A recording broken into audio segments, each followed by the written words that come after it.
Samarkand is one of the oldest cities in the world, a contemporary of Rome and the first Olympic Games of ancient Greece. In this episode, we'll find out why the domes of Samarkand are turquoise. According to an ancient Eastern legend, which guest will bring happiness to the home? There is still debate about the exact age of Samarkand. According to the latest archaeological data, the city was founded in the 8th century BC. At that time, however, it was called Marakanda and was the center of the ancient region of Sogdiana. In antiquity, the cities of Sogdiana were traversed by the famous Silk Road, and Marakanda, now known as Samarkand, was located at the main crossroads of caravan routes from India, Byzantium, China, Tibet, Iran, and Siberia. Some historians are convinced that Samarkand actually emerged as early as the 3rd millennium BC, but archaeologists are in no hurry to draw a final conclusion on this matter and continue to study the cultural layers of this ancient land, excavating the ancient settlement of Afrasiab.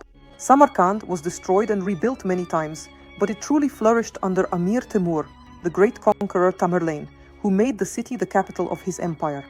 All the most remarkable landmarks that we see today were established by his dynasty. But I will begin my aesthetic and historical tour with this modest mosque by Timurid standards, because it was founded much earlier than Gure Amir, Bibi Kanim, and Registan. At the beginning of the 8th century AD, on the site of a Zoroastrian temple, that is, back in the days of Sogdiana. The structure stands in the shadow of the famous azure domes, somewhat apart, silently observing the city from the side of the Tashkent road. The temple was razed to the ground by the Mongols in 1220, and its restoration only began 6 centuries later. In the earliest photograph from 1883, it already appears almost as it does today. To me, the mosque has a certain special aura. Without unnecessary pomp or grandeur, it is calm and blessed. By the way, this complex is a vivid example of folk architecture from the Samarkand school. The painted decoration of the columned Ivan is almost never repeated, and despite its brightness, it looks harmonious. The mosque is named after the preacher and legendary figure Khizr, the patron of travelers and a wise, kind old man who was considered the embodiment of immortality. Khizr appears only when there is a need for him. It is said that you can meet Khizr 3 times in your life, and he can come in any form. That is why in the East, where special respect for guests is already customary, it is believed that hospitality cannot be selective. In 2018, a mausoleum for the first president of the Republic of Uzbekistan, Islam Karimov, was opened on the territory of the mosque. At that time, Hazrat Khizr was already under the patronage of UNESCO, and it was very important to preserve its historical appearance. And now imagine, the year is 1890. We step out of Hazrat Khizr onto the Tashkent highway, now called Islam Karimov Street. We look down from the hill, and there are eerily massive ruins, completely out of proportion with the surrounding buildings. This is what the legendary Bibi Kanum Friday Mosque looked like at the end of the 19th century. In front of it, where the park is now, as we can see in this photo from 1883, there was a horse market. And in this photo, taken 10 years later in 1893, it's the same horse market near Bibi Kanum. Notice in the distance you can see a complex of domes. Doesn't it look familiar? Of course, that's another iconic monument that has survived to this day, the necropolis of Shah Izinda.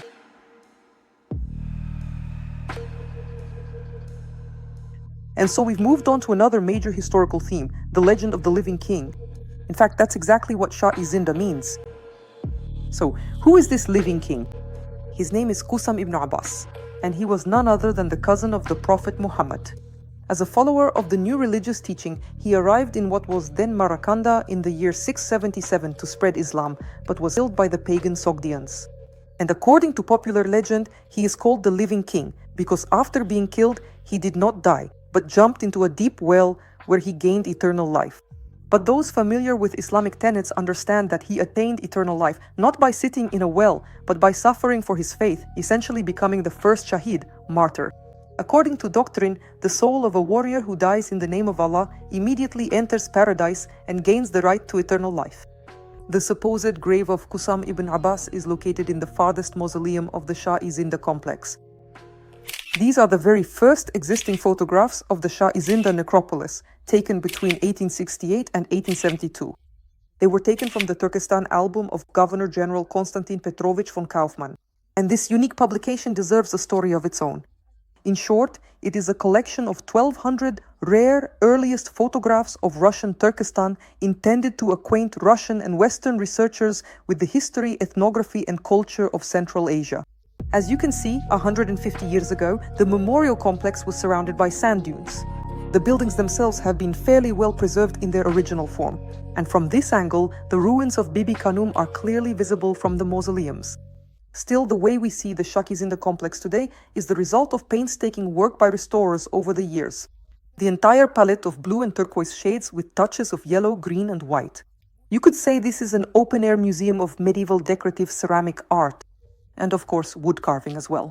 Some doors have been restored, but miraculously some of the originals have also survived. For example, like this door leading into the mausoleum of Qusam ibn Abbas itself. To visit the memorial complex with greater understanding, let's figure out whose mausoleums these are and to whom they belong. Spoiler, the most beautiful ones of course belong to Timur's sisters and wives. Some of them built their own mausoleums during their lifetimes. Let's begin. As you climb the stairs, which, by the way, symbolically consist of 40 steps, the first mausoleum with 2 domes will be on your left. It was built in the 1430s by Ulugh Beg for his companion, the scholar and astronomer Qazi Zadeh Rumi. He was born in Bursa in 1364 in the Ottoman Empire and worked with Ulugh Beg at his observatory in Samarkand, becoming a co-author of the Zij-e-Sultani, the famous star catalogue, still renowned today for its accuracy, containing the coordinates of 992 stars. We continue climbing up the steps and reach the middle part of the necropolis, which is also a favorite Instagram spot for tourists. As strange as it may sound for a cemetery, this narrow alley with its tall blue turquoise walls is essentially formed by 4 mausoleums built closely together. The first one on the left is the Amirzadeh Mausoleum, which translates as son of Amir. But that's just a convention. Opposite it, the first one on the right is the Tuglu Tekin Mausoleum, which belongs to the mother of Timur's associate, the commander Amir Hussein, who was later buried here as well. Both mausoleums are richly decorated with glazed terracotta, which has survived to this day in its original form. Take a look at these photos from the beginning of the last century. The next 2 mausoleums are the most popular among tourists. They have preserved not only their exterior, but also their lavish interior decoration, and both of them belong to Timur's sisters. On the left is the mausoleum of Turkan Ako, the sister of Amir Timur, who built this tomb for her deceased daughter Shadi Mulk Ako in 1372. However, in 1383, Turkan Ako herself was buried here, next to her daughter.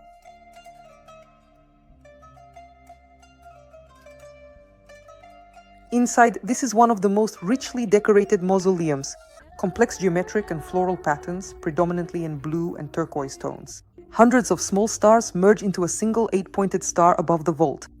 And the doors are richly decorated with carvings. Although most likely they are not original, the old photographs do not show them. The mausoleum of Turkan Aka and her daughter, Timur's niece, Shadi Mulk Aka. Judging by old pre-restoration photographs, this is the best preserved mausoleum.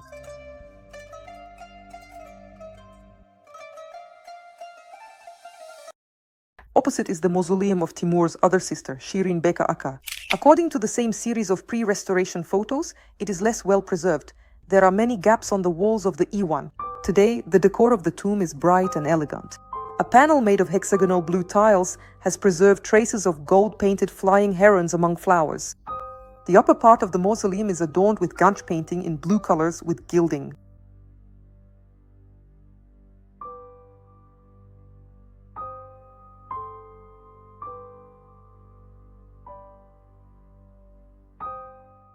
Further down the corridor are nameless mausoleums and the so-called Okta Endar, an unusual octagonal crypt from the first half of the 15th century.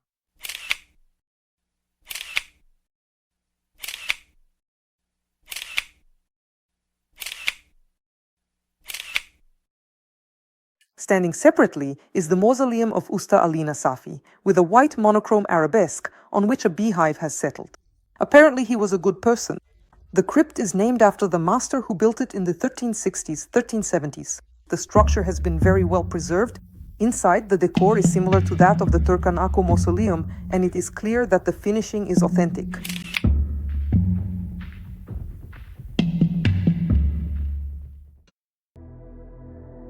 Thus we arrived at the upper mausoleums. It is here, according to legend, that the remains of the living king Qusam ibn Abbas rest. Opposite his supposed tomb stands a mosque and the mausoleum of Amir Timur's wife, Tuman Ako. These structures date back to 1404 to 1405. The portal of the mausoleum facing east is entirely covered with inlaid mosaics, but the interior is even more beautiful. The mausoleum's decor is bright and elegant with gilded ornamentation. Could all of this really have survived since the 15th century? Almost. This is the earliest photo of the interior that I found. It's unclear what happened to the gilding. The photo is black and white. But considering that in 1981 there had not yet been any large-scale restoration, it seems that the interior's decorative relief is authentic. The neighboring mausoleum to the right, dating from 1361, is nameless, but it is believed that it may have belonged to Kutlug Ako, one of Timur's wives.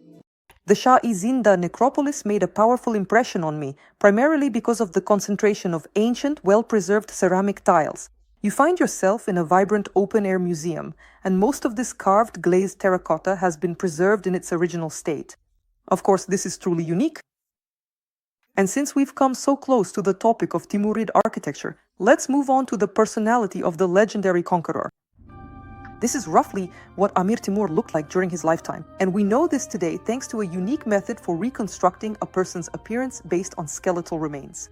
The foundations of this method were developed by the archaeologist and anthropologist Mikhail Gerasimov. These are rare photographs of a group of scientists led by Gerasimov during the opening of Tamerlane's tomb in the Guri Amir Mausoleum in Samarkand in 1941. It was at that time that the remains were obtained for examination. However, this very scientific expedition also became the basis for a frightening story about Timur's curse. After all, the day after the sarcophagus was opened, Nazi Germany attacked the Soviet Union. Was this just a coincidence, or was it really something mystical? You can share your opinion in the comments. Amir Timur died during a military campaign in China. But this did not happen on the battlefield, but from illness. And the mausoleum that the commander had built for his beloved grandson Muhammad Sultan, as it turned out, became his own tomb. At the time of his death, Tamerlane was almost 69 years old, which was quite old for that era, and considering his intense military life. He outlived not only his 3 sons, but also some of his grandchildren. When visiting the Guremir Mausoleum, we enter what could be called the ceremonial part of the mausoleum, or the memorial hall. The marble tombstones are symbolic and indicate the approximate location of the graves, while the actual burials are in the lower crypt. By the way, this black jade slab was brought by Mirza Ulugh from China for his grandfather Timur's grave 20 years after Timur's death. In the very first photographs taken in the 1880s and 1890s, you can see that the intricate original arabesques of the mausoleum have been preserved. In some places, the wall paintings have suffered damage. What we see today is the result of consistent work by restorers who have restored and transformed the former decor of the mausoleum. The paintings are done with gold leaf and imitate a starry sky. However, the architecture of the complex has suffered significantly over 4.5 centuries. For example, in the earliest photos of the entrance portal, also from Kaufmann's Turkestan album, you can see how well the ceramic decoration of the lower half of the facade has been preserved, while the upper part of the structure has completely collapsed. Restoration work was carried out continuously, little by little. So if you compare these photographs taken 40 years apart, you can see that in the second one from 1911, the portal is reinforced with brickwork. A lot of work has been done on the 15-meter dome over the years. The first color photo from 1911, taken by Sergei Prokudin-Gorsky, a pioneer of color photography in Russia, allows us to assess the condition of the ceramic cladding. The calligraphic ornaments on the drum beneath the dome have been preserved in perfect, pristine condition. However, the azure onion domes have borne the brunt of the elements for 5 centuries. It was only during the large-scale restoration at the end of the 1940s and the beginning of the 1950s that the blue cladding was fully restored to the dome. In these photographs from 1955, the dome is already completely covered with ceramic mosaic. So why do the domes and the terracotta decor of Timurid architecture feature blue and turquoise colors? There are symbolic and lyrical theories, as well as practical, craft-based explanations. Which one should we start with? Firstly, the color was chosen as a symbol of the sky, happiness, and purity, and secondly, because of its simple and accessible nature. To achieve blue and turquoise colors, it was enough to add cobalt in varying proportions. The Bibikhani Mosque complex, named after Amir Timur's chief wife, has 3 domes, and they were less fortunate than the dome of the Gur Emir Mausoleum. The reason was haste and a tendency toward gigantism. The complex was built in a record 5 years for that era. In the earliest photographs, you can see that neither the domes nor even the walls of Bibi Kanim survived the forces of nature over half a millennium. It's no secret that Samarkand is located in a seismically active zone, and earthquakes have left their mark on the condition of the complex over the centuries. Guides often tell a beautiful legend that this gigantic mosque was a gift from Timur's wife to him. And the rush is explained by the fact that the structure had to be ready by the time the commander returned from another campaign. But historians agree that the complex was commissioned by Tamerlane himself. Masters from India, Persia, and Khwarezm worked on the construction. The iwans of the mosques, there are 3 in total, are decorated with mosaic compositions reminiscent of patterns found on Oriental carpets. Bibi Kanim was perhaps the most challenging site to restore. The monument was considered almost lost. In these shots, you can see that large-scale restoration only began at the end of the 1970s. The full structural restoration of the complex was only completed by the year 2000, and the restoration of the interiors is still ongoing. The entrance to the main mosque is still closed, but you can peek inside through the wooden panjara.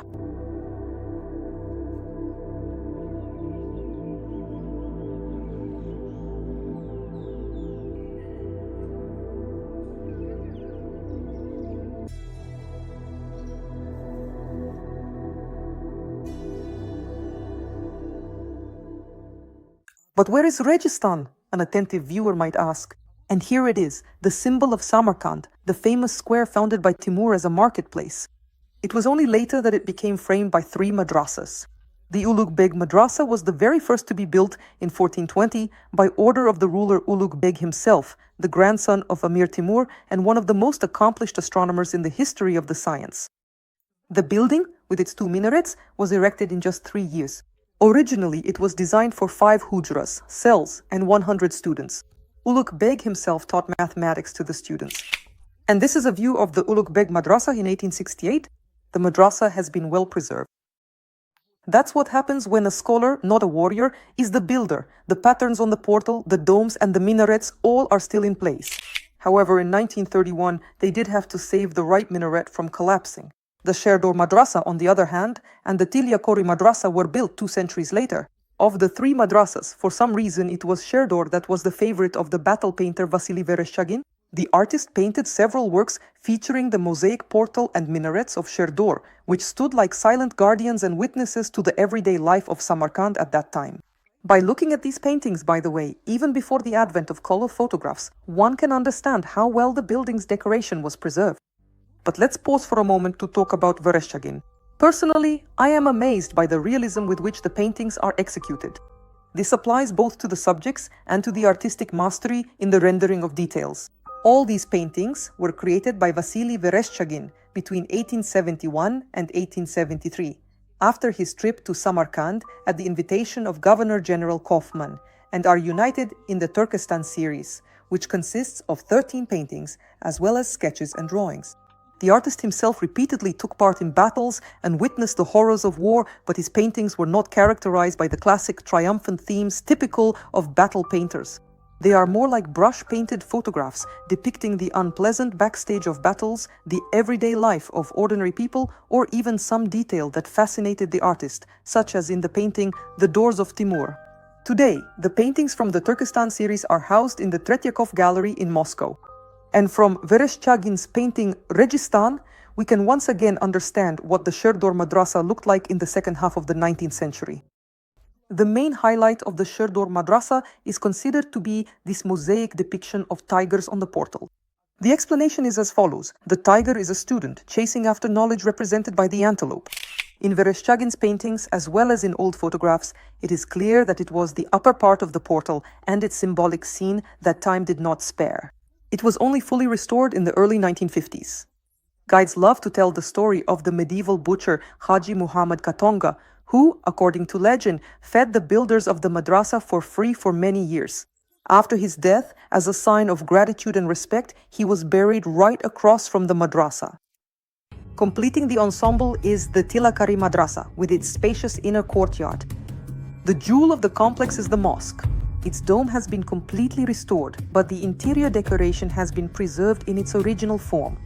In this photo from 1888, you can see the arabesques and ornamental painting. Modern restorers have managed to preserve and highlight the intended beauty with gilding and cobalt shades.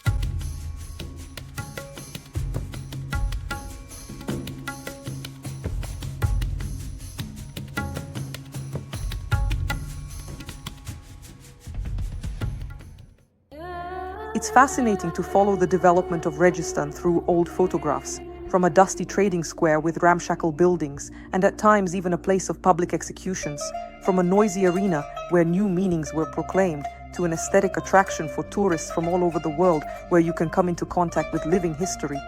A vivid illustration that we really do live in the best of times. That's all for now. I'll be waiting for you in the comments. Share your impressions of today's episode and of Samarkand, if you've been there. See you next time.